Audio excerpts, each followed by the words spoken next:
Buenos días, muchas gracias a todos por asistir a un desayuno de CEDE. Veo que muchos de vosotros no habéis venido aquí al Hotel Palace, no al Intercontinental. Algunos nos llamaban esta mañana y nos decían que estoy en el Intercontinental, o sea que gracias por venir.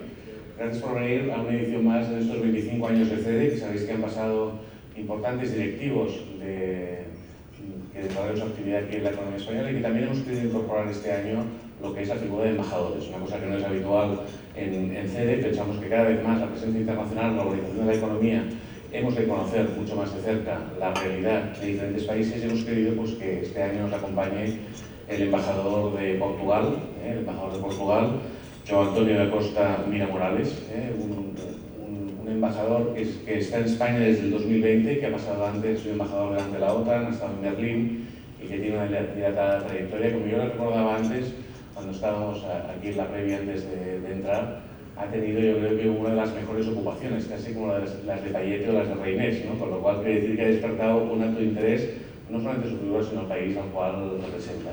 Y para moderar este debate, lo que hemos querido ha sido buscar una persona, Ignacio Álvarez Rendueles, una persona que tiene una dilatada trayectoria internacional, en CaixaBank ha estado ocupando y que en estos momentos vive y trabaja en el banco BPI del grupo CaixaBank en Portugal, por lo cual conoce muy bien la realidad española, conoce muy bien la realidad portuguesa, conoce muy bien la realidad ibérica, que llamamos, con lo cual seguro que él pues, moderará de una forma muy acertada lo que es este debate, este coloquio con el embajador, y al cual vosotros después con las papeletas que tenéis en las mesas podéis dirigirles las preguntas que queráis, las azafatas pasan por las mesas a recoger. Por lo cual, muchísimas gracias por asistir. Gracias a este 25 aniversario de CEDE y a muchos de los presidentes de las 37 entidades confederadas que nos acompañáis hoy aquí. Muchas gracias a todos.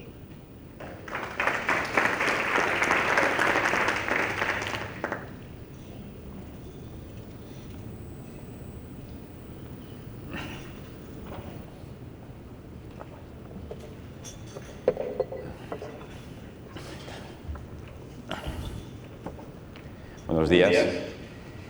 Muchas gracias por las palabras, Pau. Y, embajador, quería quizás comenzar alabando la buena trayectoria de los últimos años de vuestro país, de Portugal, que llevo viviendo casi 8 años. Y yo diría que quizás el tema de haber tenido los años de la austeridad, de la troika, ahora en perspectiva hacen que aquella disciplina impuesta desde fuera, con mucho sacrificio, y yo diría con poca contestación interna, que es una de las características que siempre alabo de nuestros amigos portugueses, es que llevan con mucha resignación las recetas, digamos, difíciles, ¿no?, que a veces se les han impuesto, ¿no? O sea, comparado con nosotros, son mucho mejor mandados, lo cual tiene sus ventajas y sus inconvenientes. Pero bueno, como consecuencia de aquello, pues se entraron en una senda de consolidación fiscal y de digamos, corrección de las cuentas públicas, que hace que hoy en día, la perspectiva del Fondo Monetario Internacional sea que en 2 años la relación de deuda con PIB en Portugal sea más baja, más favorable que la que va a ser en España, Francia, Italia y Bélgica, lo cual es encomiable, diría yo, ¿no? Y Grecia. Y bueno, Grecia, por supuesto, vamos, Grecia ni sale en la clasificación. Entonces, lo que quería decir es, hoy en día también hay condiciones, con un gobierno de mayoría absoluta, también una diferencia que tenemos con respecto a España, hay una estabilidad institucional muchísimo mayor. Yo lo que quería preguntarte es, ¿crees que se dan las condiciones para la continuación de este buen desempeño desde el punto de vista de la política presupuestaria y de la política fiscal del país, o como consecuencia de todo lo que está pasando alrededor nuestro, hay retos que pueden desviar de este buen desempeño, ¿no? Pues, antes de más, buenos días a todos. Gracias por la invitación. Enhorabuena a CEDE por 25 años. Y tengo un gran gusto estar aquí con vosotros y que la Embajada de Portugal sea invitada también para estar en el IBEX 35, ¿no? Estamos muy a gusto de estar con ustedes y hablar un poco sobre Portugal, pero también sobre las relaciones entre Portugal y España y también sobre qué está pasando en Europa y en el mundo.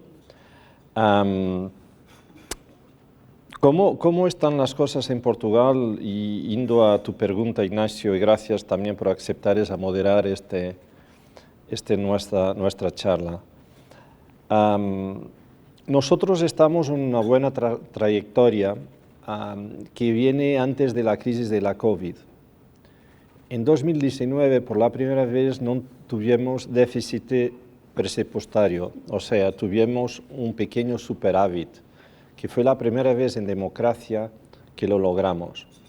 Teníamos un problema de la deuda que estaba bajando y después llegó la COVID. Estábamos con un año fantástico de turismo, un año fantástico de exportaciones, de inversión extranjera en Portugal, y luego llegó la COVID, que nos tocó a todos, ¿no?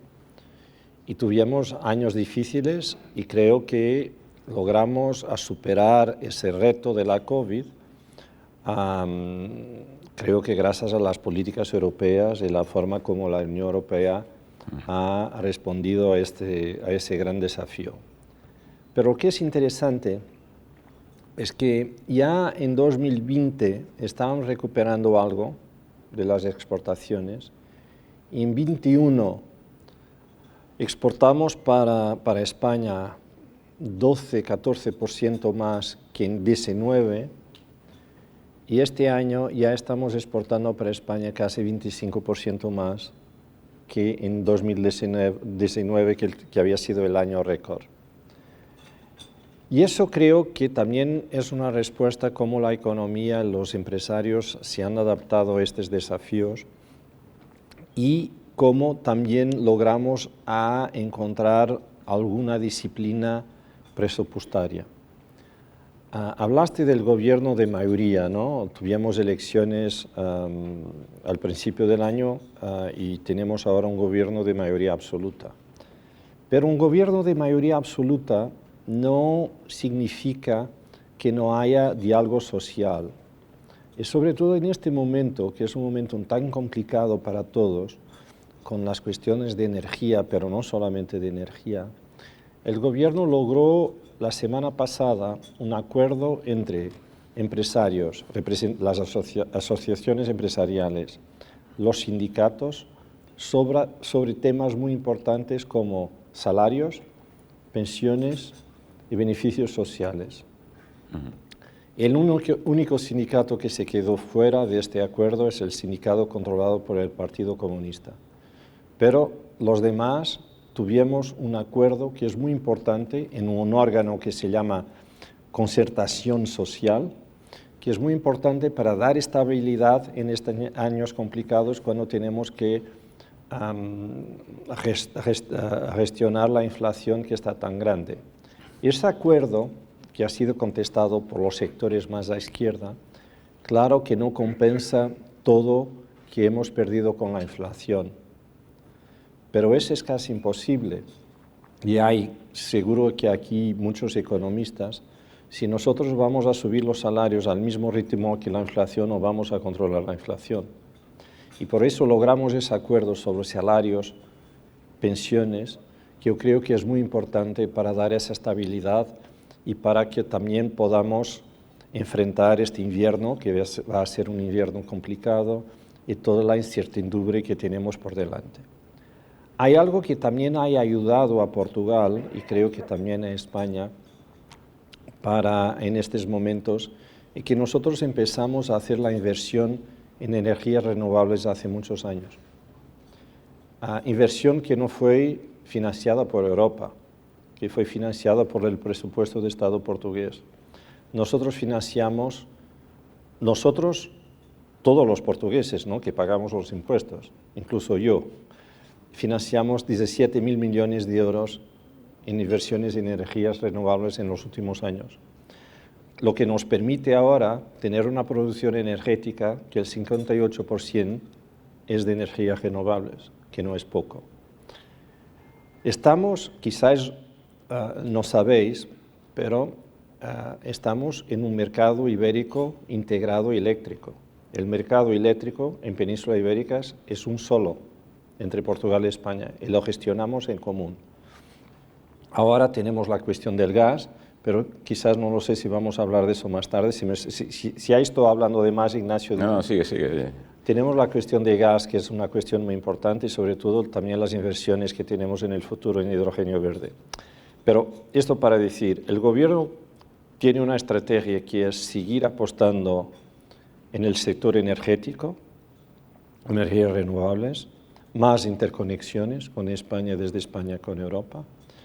Al mismo tiempo, apostar en el desarrollo tecnológico, todo el tema de la agenda digital, que es muy importante. Seguir atrayendo inversión extranjera y talento para Portugal.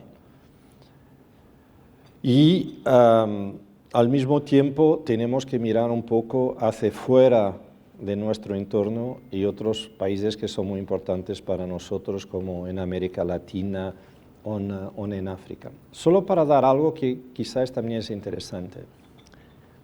Portugal exporta más para España que para Francia y Alemania en conjunto. Y España exporta más para Portugal que para toda América Latina. Solo para dar una idea de la importancia de las relaciones entre nuestros dos países. Y yo suelo decir a mis colaboradores, y tengo aquí Paulo Teles da Gama conmigo, que todo que pasa en España importa a Portugal. Incluso en el fútbol también es importante.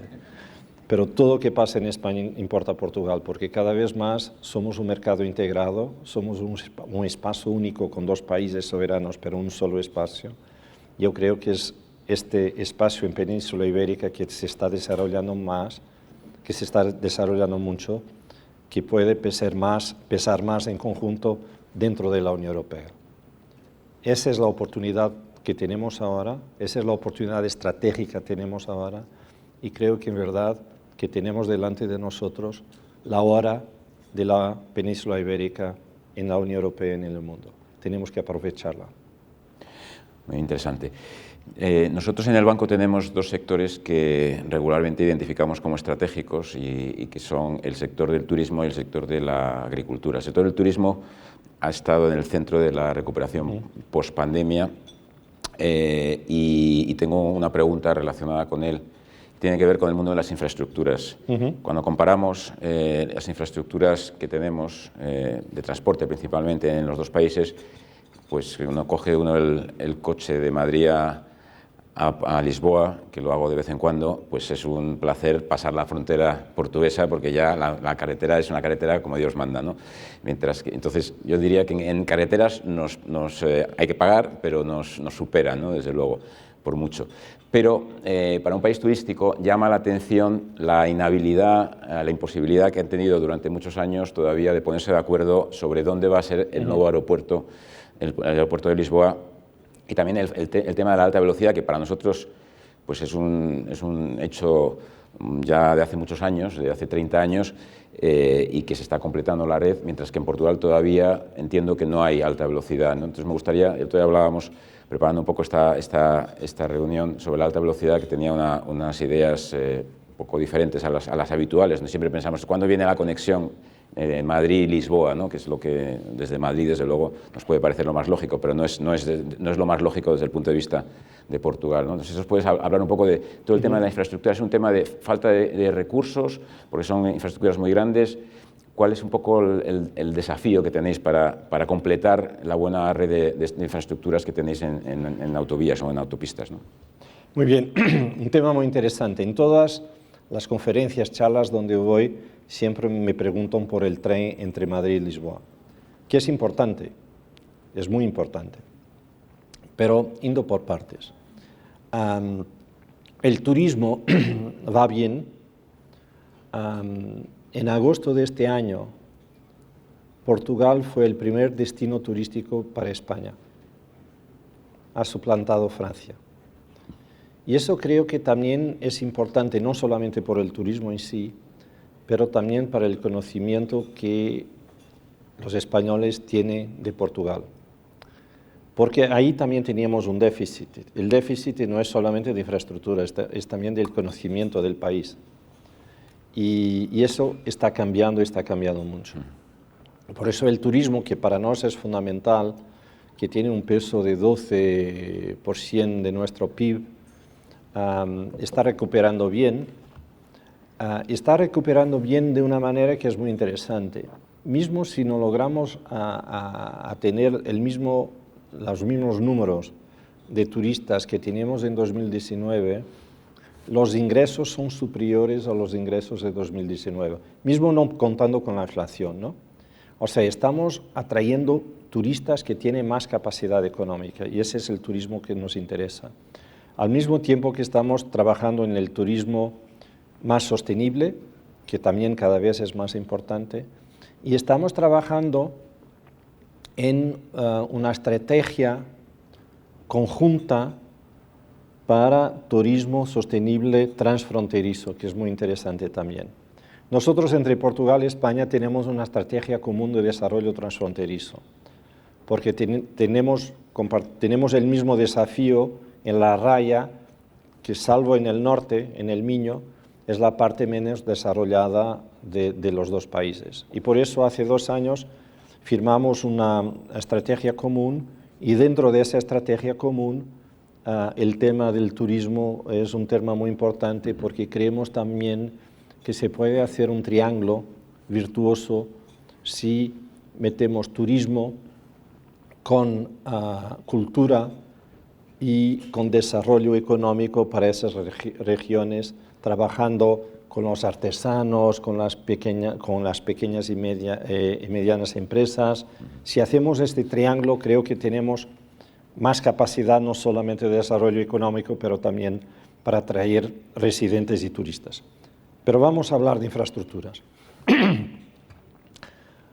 Cuando llegó la crisis después de 2008, nosotros teníamos ya un acuerdo sobre el nuevo aeropuerto de Lisboa, que sería en la orilla sur del Tajo, en Alcochete, donde hoy hay un campo de entrenamiento militar, y ya teníamos el acuerdo, habíamos empezado todo el proyecto, pero llegó la crisis y las entidades de la famosa Troika, ¿no? El Fondo Monetario Internacional, el Banco Central Europeo y la Comisión Europea, nos dijeron, no, ni hablar sobre el nuevo aeropuerto, tenéis que esperar. Y al mismo tiempo, también había el proyecto de desarrollar la alta velocidad en ferrocarril, y en ese momento también nos dijeron, ni hablar. No hay dinero. Tengo un amigo mío que tiene una expresión muy interesante, no hay tiempo. Y como no había tiempo, tuvimos que esperar un poco más, ¿no? Y por eso, y además, la cuestión de la alta velocidad también se tornó un poco una cuestión política. Pero ahora con estos planes de recuperación y resiliencia, sobre los cuales tenemos una cooperación estratégica con España. Podemos hablar de eso más tarde, que es muy interesante, porque es la gran oportunidad que tenemos los dos países. Decidimos, claro, que tenemos que recuperar todo el atraso que tenemos en la alta velocidad.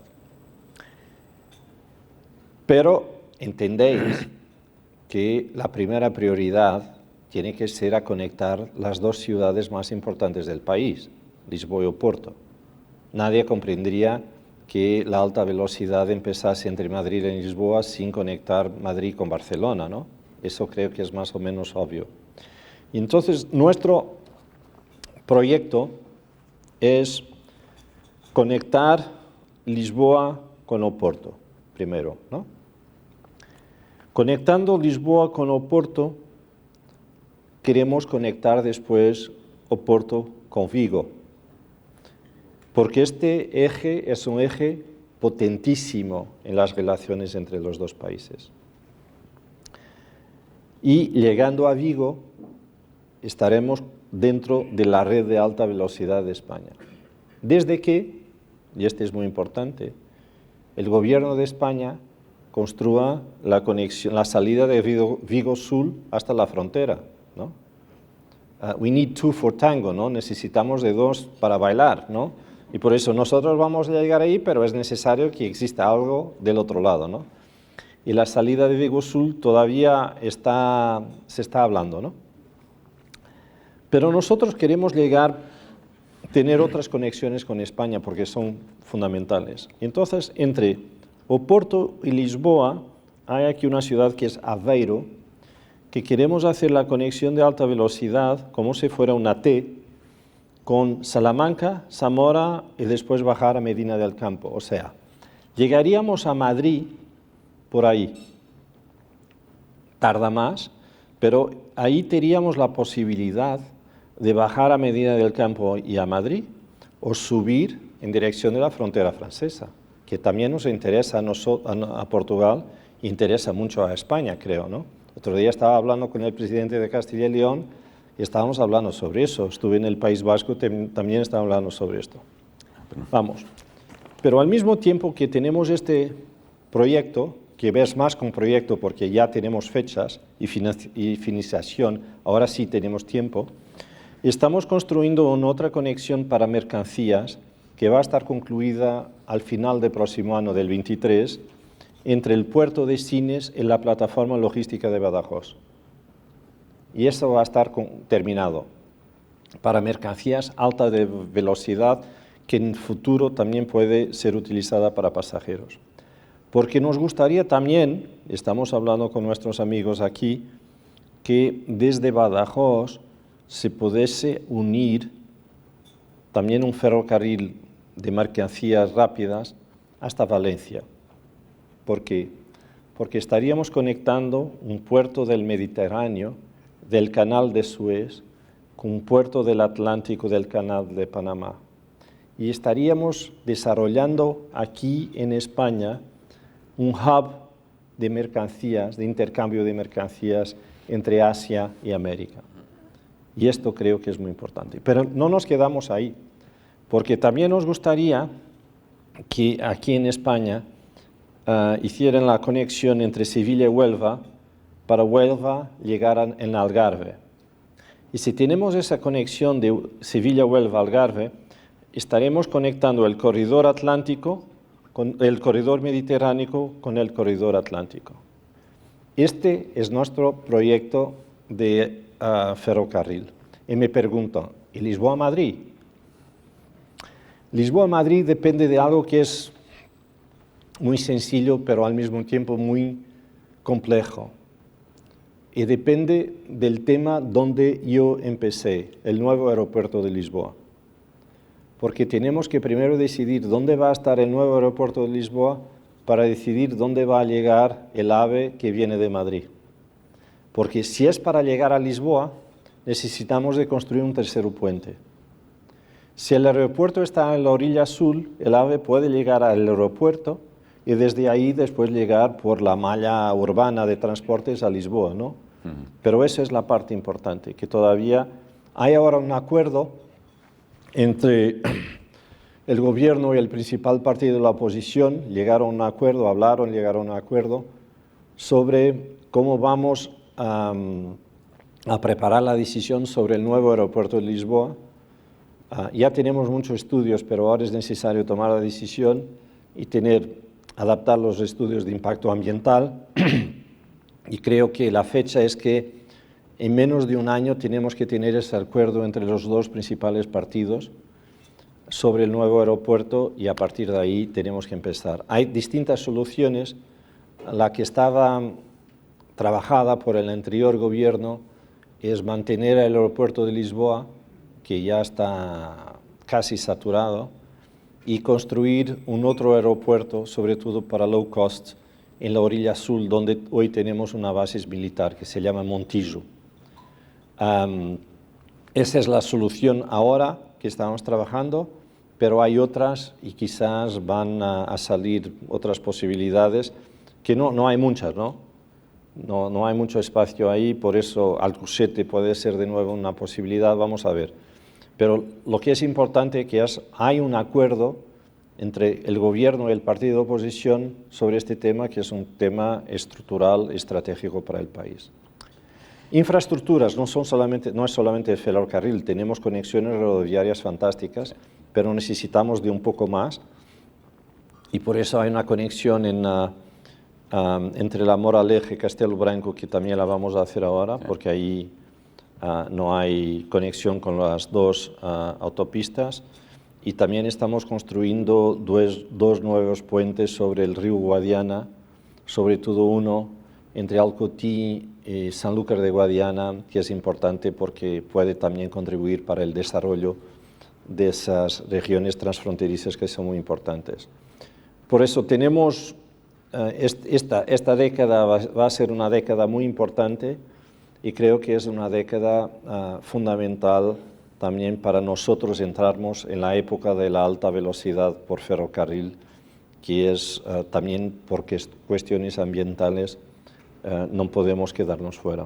Interesante. Hablaba también antes del sector de la agricultura y hemos venido asistiendo recientemente a algunas tensiones, por lo menos a nivel periodístico, ¿no?, con el tema del agua. Yo creo que hay muchos ejemplos y muy buenos de colaboración en el sector de la agricultura entre nuestros dos países.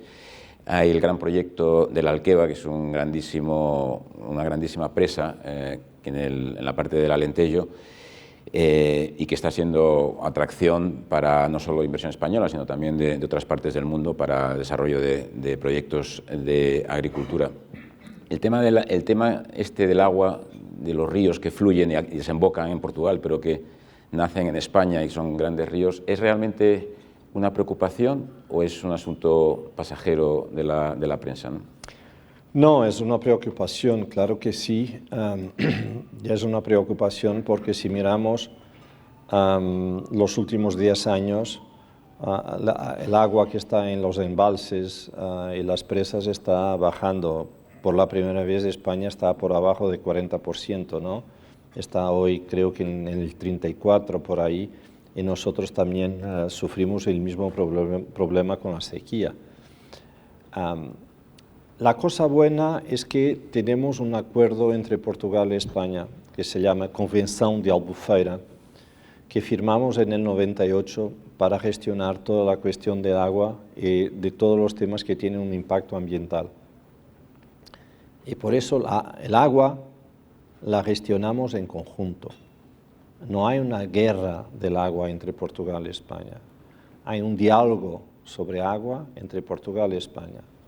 Y ese diálogo tiene que ver con los caudales, ¿no? Se dice en español, los caudales de los ríos, sobre todo estamos hablando de 3 ríos, Douro, Tajo y Guadiana, mismo si hay 2 más que están en la Convención de Albufeira, que es el Miño y el Lima.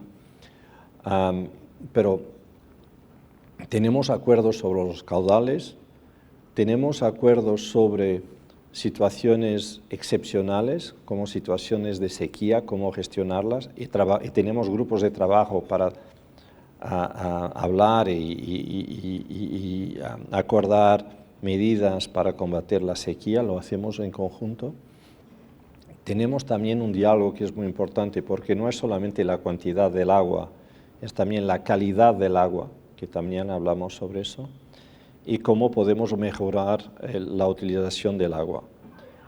Este año ha sido un año terrible y por la primera vez no logramos tener el nivel de trasvases que estaba acordado. Pero eso no es un problema, pero no es un problema, sería un problema si no tuviéramos todos estos mecanismos de diálogo entre Portugal y España. Y por eso hace, creo que 2 semanas, porque el final del año hidrológico es el 30 de septiembre, no es el 31 de diciembre, publicamos un comunicado conjunto firmado por los 2 ministros, el ministro portugués y la ministra española, que es la vicepresidenta tercera, sobre este tema, y decir, estamos hablando y vamos a ver cómo podemos seguir cooperar y si tenemos que hacer algunos ajustes o no. El agua es fundamental y creo que Alqueva ha sido una gran inversión, que es un proyecto que data ya muchos años, ¿no? No fue algo que que lo hicimos ahora, ¿no? Viene mismo antes de la revolución de los claveles, ya Alqueva era un proyecto importante. Y es importante no solamente para el desarrollo de toda esa región del punto de vista para la agricultura, pero también para el turismo. La actividad turística alrededor de Alqueva ha aumentado de una forma brutal. Y hacemos con un río que es un río que compartimos con España, que es el Guadiana. Y de nuevo, creo que es un gran ejemplo cómo estamos trabajando en conjunto. Pero en el tema agrícola, y ya que hablaste, yo sé que tenéis intereses en este tema, también estamos hablando con España porque la agricultura también puede tener un cambio enorme, ¿no? Cuando hablamos del digital, de toda la agenda digital para agricultura puede ser fundamental, no solamente para el cultivo, pero también para el tema del agua.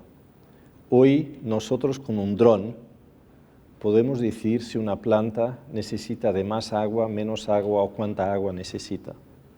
Y eso cambia completamente la forma como hacemos agricultura y cambia también completamente es que no lo sé si la palabra existe en español, tengo que disculparme por mi portuñol. La atractibilidad, ¿existe? El atractivo, ¿no? El atractivo de la actividad agrícola. Porque si hoy podemos hacer mucho más, si podemos cultivar el campo, ¿no?, en un tractor con aire acondicionado, que es mucho mejor que hace 20 años, en breve podemos hacerlo sin tener nadie dentro del tractor. Y por eso creo que va a cambiar mucho la actividad agrícola, que va a tener más productividad, pero para eso el 5G tiene que llegar ahí. Y de nuevo llegamos a nuestra estrategia común de desarrollo transfronterizo, porque toda parte de la agenda digital es muy importante, porque si no creamos las condiciones para que la gente, sobre todo la gente más joven, emprendedores, empresarios más jóvenes, puedan ir a esas regiones, no van.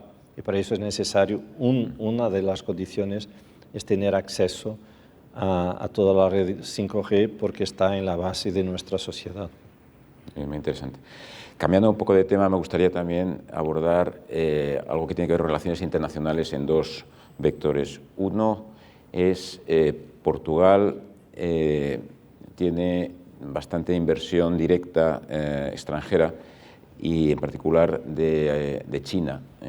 Si vemos la principal empresa de seguros fue vendida a una empresa china.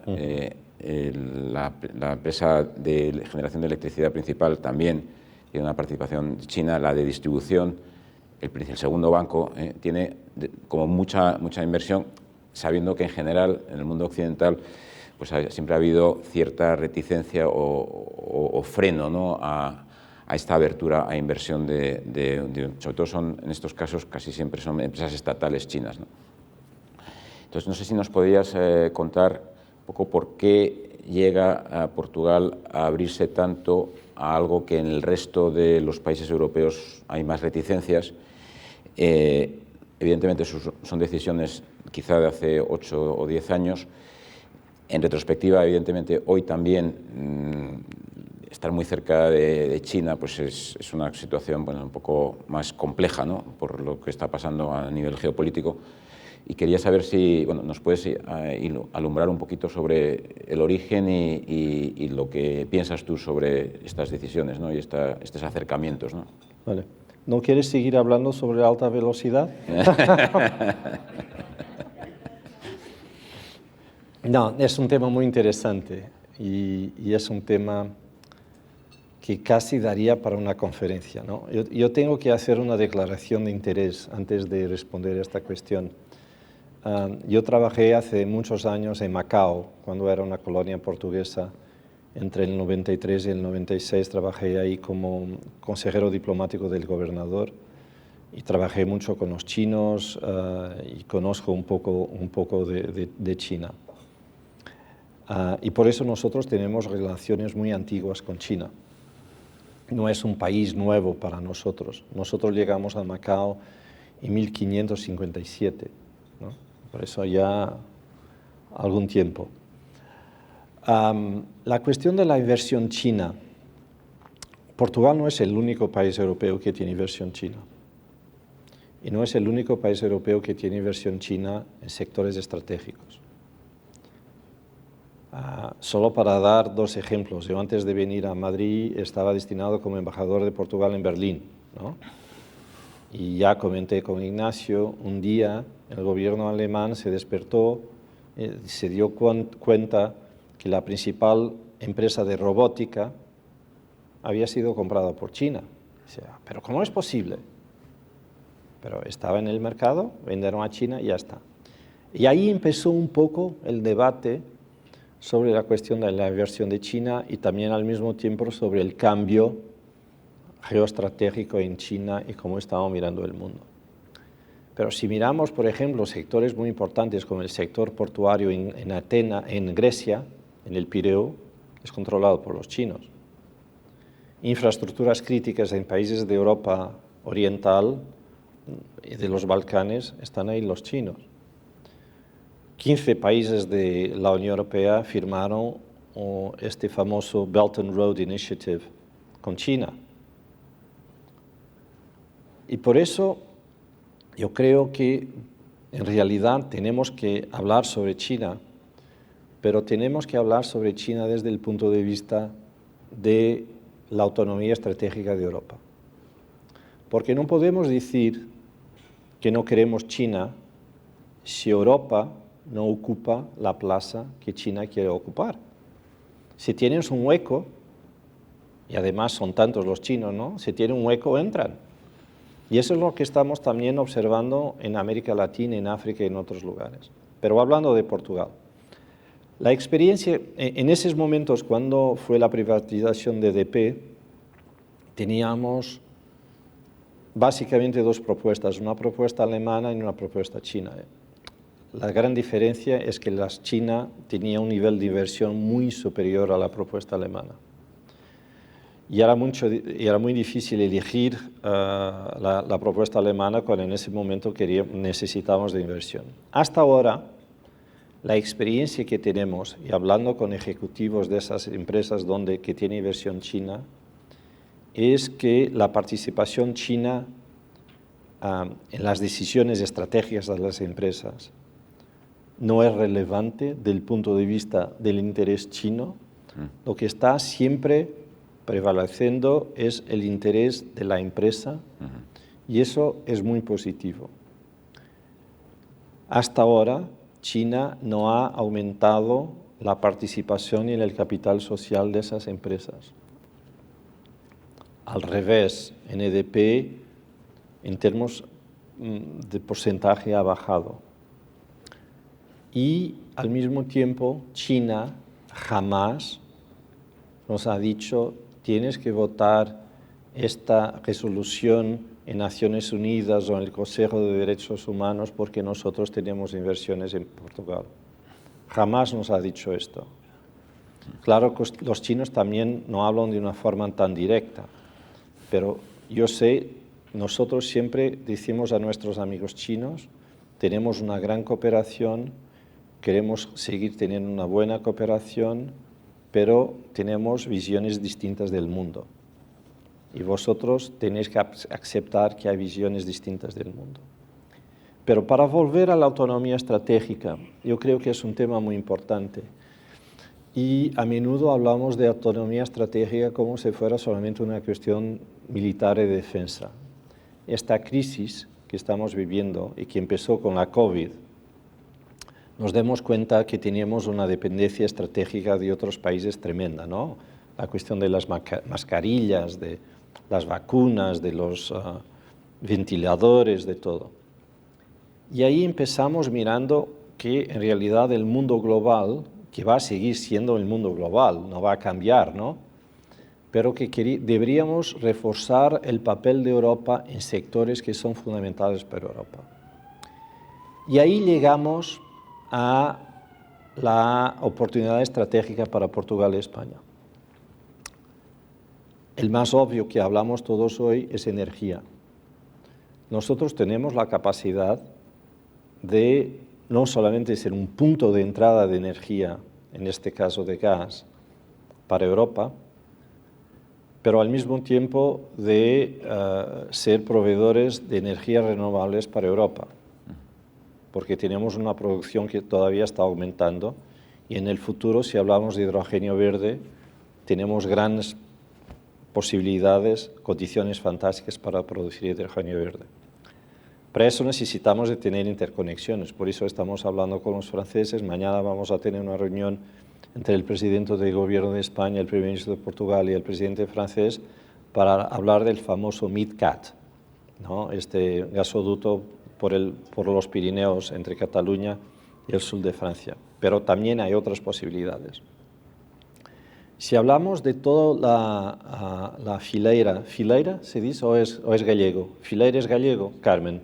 No, la filière en francés, ¿no? Todo el sector del vehículo eléctrico conectado, ahí podemos hacer muchas cosas en conjunto, porque si miramos también toda la cuestión del litio, de la producción de baterías, que no es solamente la extracción de litio, estar en toda la cadena de valor de las baterías, creo que también estamos muy bien posicionados para eso.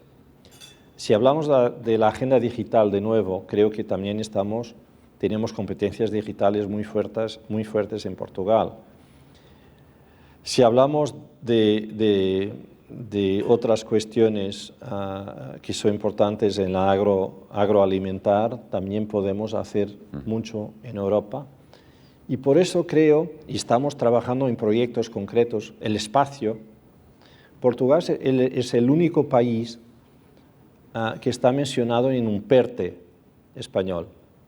Y está mencionado en el PERTE aeroespacial porque estamos desarrollando una constelación atlántica, que es una constelación de satélites de baja y mediana altitud para observación de la Tierra y del mar también, que es muy importante. Por eso nosotros tenemos estos proyectos, estamos cooperando, tenemos la financiación del Next Generation, tenemos el talento y por eso tenemos que llegar a Europa y decir, miren, Europa tiene estos problemas de dependencia estratégica y nosotros estamos aquí para ayudar porque tenemos esa capacidad. Una otra área donde podemos trabajar quizás, que es muy interesante, es los microconductores, microchips, donde también tenemos una capacidad que podemos desarrollar todavía más dentro de la península ibérica. Portugal y España tenemos un centro ibérico de nanotecnología en Braga, ibérico, de los dos países, nanotecnología. Nanotecnología es lo que está dentro de todas estas nuevas tecnologías e industrias. Tenemos que aprovecharlo más. Estamos aprovechando, pero podemos aprovecharlo más. Por ejemplo, para los microconductores, la nanotecnología es fundamental.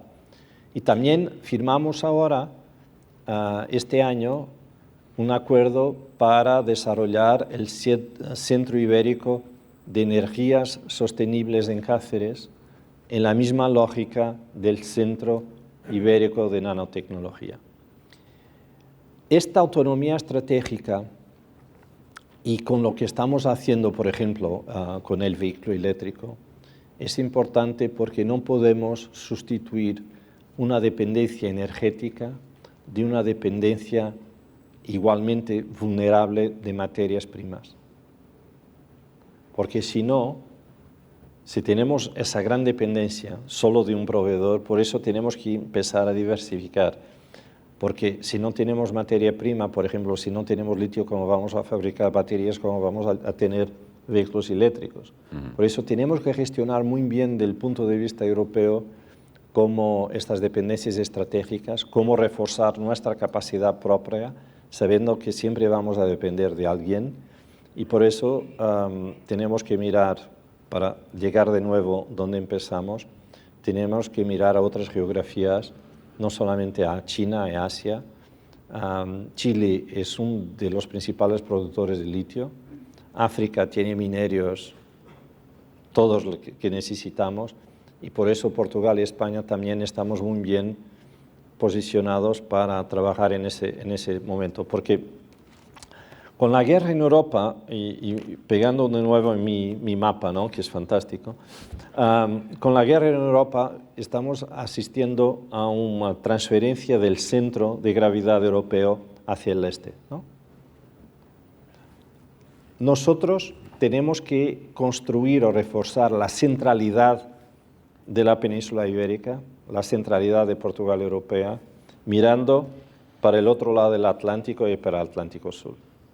Y ahí estaremos en el centro de la gravitas de este mundo, ¿no? Si mirando al Magreb, a África subsahariana, América Latina. Ahí estaremos en el centro de este gravitas. Si no hacemos esto, seremos periféricos face a lo que está pasando en Europa Oriental. Oye, hay muchas preguntas que están llegando y tenemos poco tiempo. Entonces, de manera telegráfica, me gustaría que nos dieras unas palabras sobre la importancia de la relación con África. Creo que Portugal está más enfocado en África quizás que España, por lo menos tiene unas relaciones bastante estrechas con un país como Angola y Mozambique y proyectos conjuntos. Y yo a veces veo, nosotros tenemos una participación importante en uno de los principales bancos allí, que ha sido extremadamente rentable y que por razones del Banco Central Europeo pues tenemos que reducir, ¿no? Pero la experiencia ha sido fantástica desde el punto de vista como inversores, ¿no? ¿Nos puedes dar algunas palabras sobre cuál es el posicionamiento y el futuro de estas relaciones con las antiguas colonias, ¿no? Sí. La política exterior portuguesa tiene 3 pilares. Un es el pilar europeo, por supuesto. El otro pilar es el pilar transatlántico. Y el tercer pilar es el pilar de los países de lengua, la comunidad de los países de lengua oficial portuguesa, donde están Angola, Mozambique, Cabo Verde, São Tomé, Guinea-Bissau, pero también Brasil, pero también está Timor Oriental.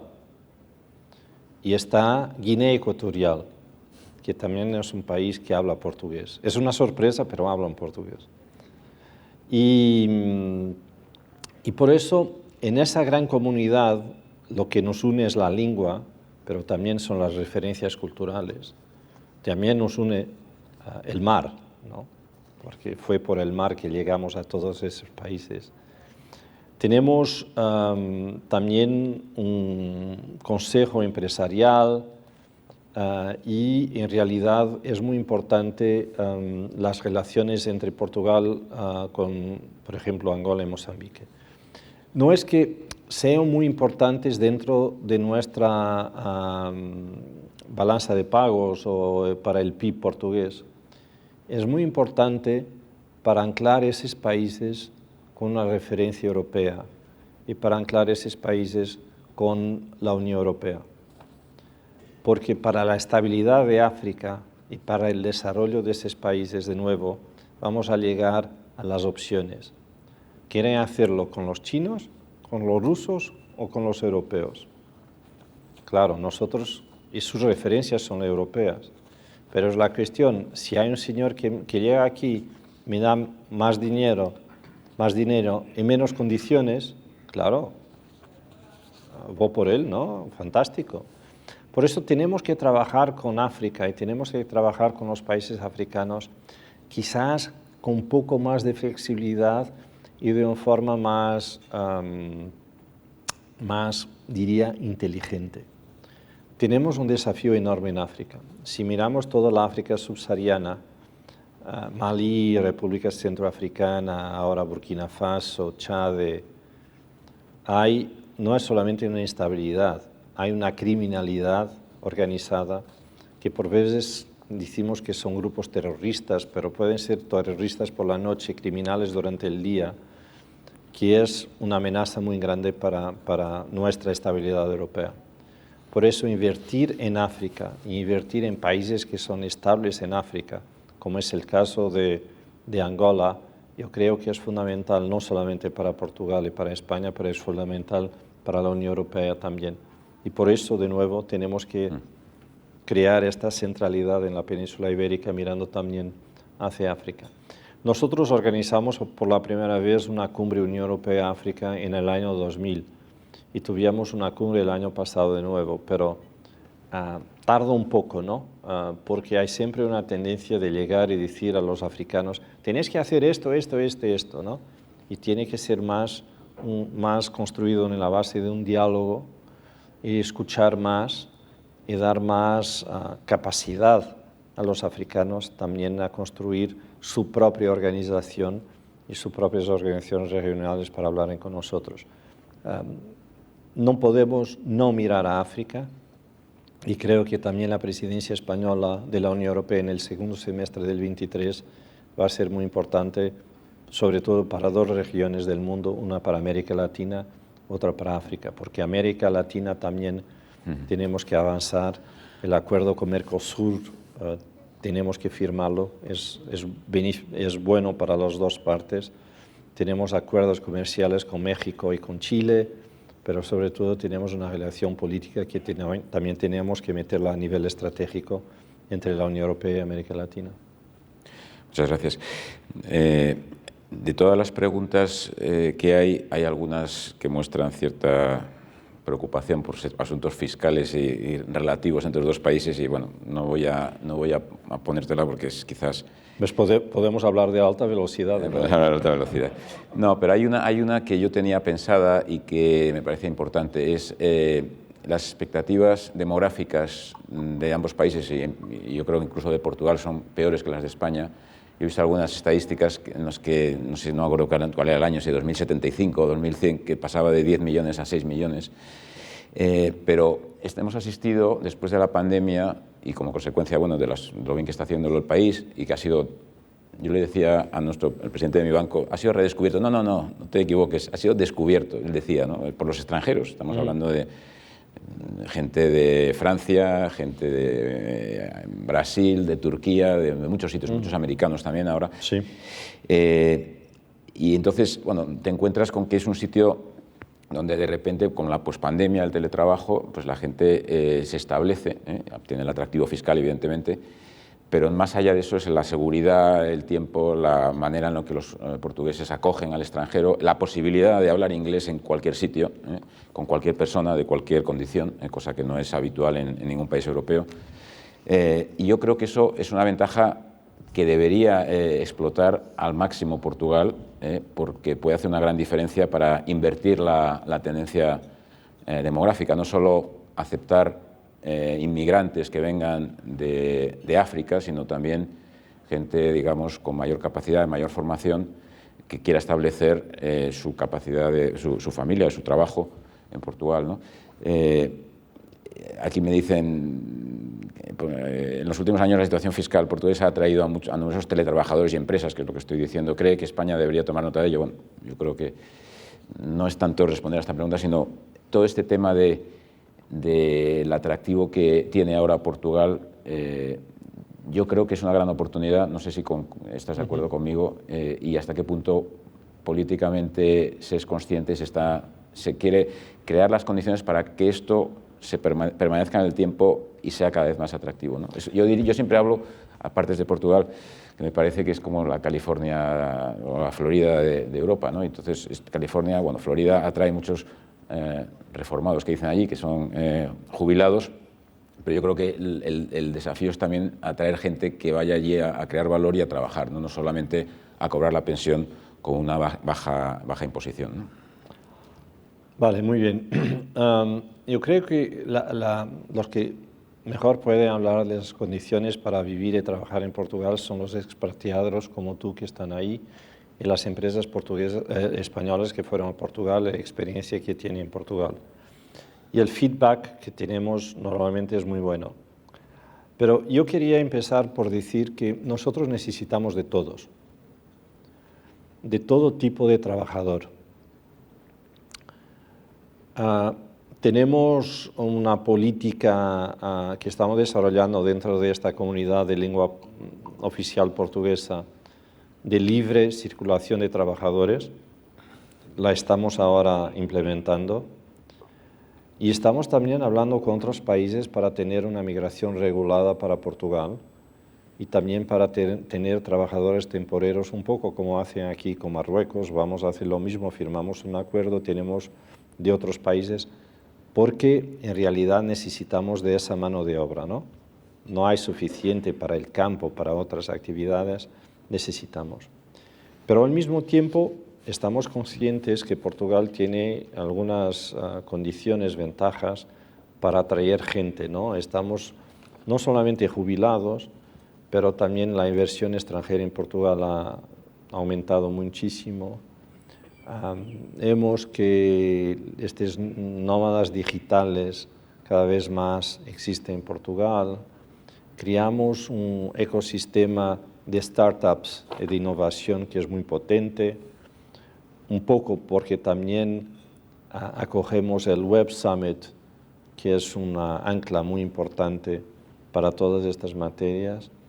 Y en realidad tenemos algunos índices que son buenos. Yo no quiero repetirlos aquí, pero Portugal es el 8º país del mundo con mejor conocimiento lingüístico, con mejores capacidades lingüísticas. Y eso es importante cuando la gente elige. Hablaste del tema de la seguridad, también es importante, pero también la facilidad para crear empresas, la cobertura digital. Todo eso es importante. Pero yo creo que necesitamos de tener una política europea de inmigraciones, ¿no? Muchas veces la gente confunde refugiados con migrantes, ¿no? Son cosas distintas. Y nosotros en Europa necesitamos de tener una política de migraciones. No es un problema en Portugal tener migrantes. Y nosotros también acogemos ahora refugiados perdón, de Ucrania, que ya los ucranianos ya fueron la tercera comunidad más importante de Portugal en su época. Después disminuyó, pero sigue ahí con muchos ucranianos. Por eso creo que tenemos que también debemos tener esta visión abierta sobre nuestros países, sobre países como no solamente de acogida, pero sobre todo países atractivos para la gente que tiene talento ir a trabajar. Y eso, en realidad, estamos asistiendo a eso en Portugal y creo que esa es una condición fundamental para el desarrollo del país. Seguir teniendo esa capacidad para atraer gente, para atraer talento y claro, las condiciones de vida, incluso las condiciones fiscales son importantes, ¿no? Pero sobre competencia fiscal, yo creo que si miramos a España ya tenemos también un tema para hablar todo el día, ¿no? No es solamente entre Portugal y España, creo que también es dentro de España. Pues muchas gracias. Yo creo que llegamos al límite que me habían impuesto de las 15. Joao, muchísimas gracias, muy interesante todo lo que nos has contado. Gracias a ti y a todos vosotros por estar aquí. Gracias por la asistencia. Espero que inviten más embajadores para venir, porque pueden trasladar como yo una visión un poco distinta de este mundo tan complejo donde vivimos, pero que es un mundo donde Portugal y España pueden hacer la diferencia en conjunto. Y por eso acredito mucho que es la hora de la península ibérica. Gracias.